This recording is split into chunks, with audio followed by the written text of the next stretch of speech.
This question, sir, in my humble opinion, should be viewed from a different angle from which it was looked at and discussed here yesterday.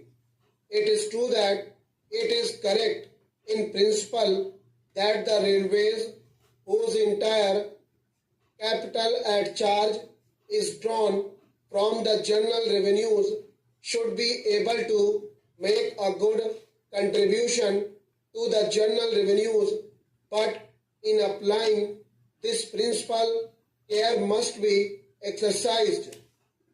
If we are looking at railway systems in advanced countries like the United Kingdom or the United States of America or any such country, this principle no doubt could be applied on all fours.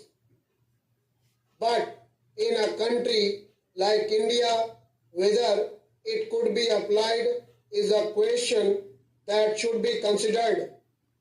It was argued that the railways have a long history, and because they have long been an established concern, they should now be able to contribute to the general revenues. Although it is true that the railways are a long established concern, still the circumstances under which the railways were run are not being examined here. The railways, as we all know, before independence were run not on a welfare state basis, but they were run on the system of strategic lines. When the railway lines in India were formed, it was not the question of developing economic resources. It was not the question of linking up industrial centers. It was not the question of linking up the railway system with pilgrim centers or centers of density that prompted the authorities, the private companies, to start the railways in India. But it was the strategic concern of the British government then that prompted these companies to form railways. The question of arriving at a correct pattern of railway system from the point of view of developing and exploiting the natural resources of the country, from the point of view of developing the backward areas of the country, is still there to be examined and to be attended to. Well, from this point of view, as anybody can see, there is much scope for developing the railways. In fact, there is so much pressure on Honorable the Railway Minister for new lines that one will be at a loss as to where to find the resources from. They have undertaken in the second part of the 5-year plan to construct new lines of 1,500 kilometers in length.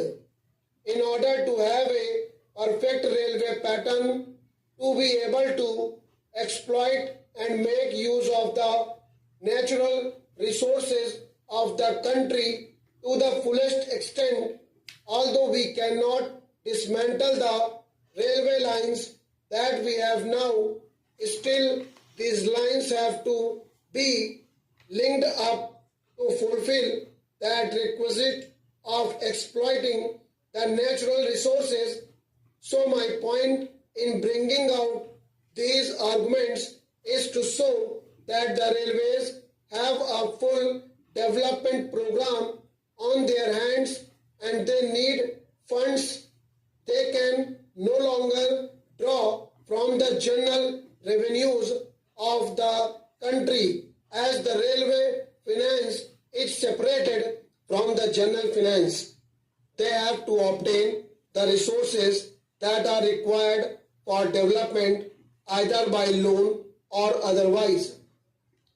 There is the other need also to be examined in this connection, the need of passenger amenities, both inside these houses of parliament as well as outside. It has been agitated that passenger amenities are required to be given in a larger and a larger number. The second class passengers before independence did not get adequate amenities. In fact, the condition of the bogies, the condition of the waiting rooms, the condition of catering facilities, and the condition of housing, all these things needed much attention. Although the railways have now taken up the amenities program, and according to the recommendation of the convention committee, we are now earmarking rupees 3 crores per annum for this purpose. Still, I think it is totally inadequate. The railway administration has now recognized the fact that greater and greater passenger amenities are to be given, but they are not going on the right lines. I may make this statement clear by saying that they are not following proper lines with regard to the amenities that are to be given. I will take just one example and point out how they fall short of the requirements. Well, the question of providing waiting halls for second-class passengers has been a much mooted question, and that naturally gets a top priority in the amenities program. Well, the so-called waiting halls that are now provided are like this. The halls are there.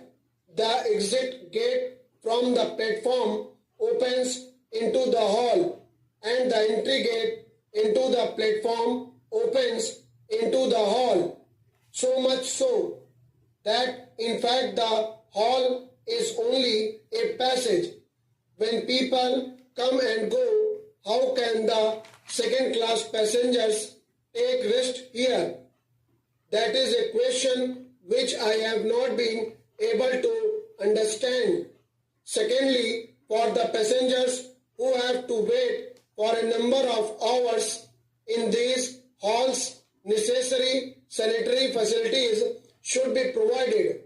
Now, the sanitary arrangements may be inside the platforms where the waiting passengers cannot go, and if they go and commit nuisance outside, the policeman will be there to haul them up and prosecute them under the police regulations for committing nuisance.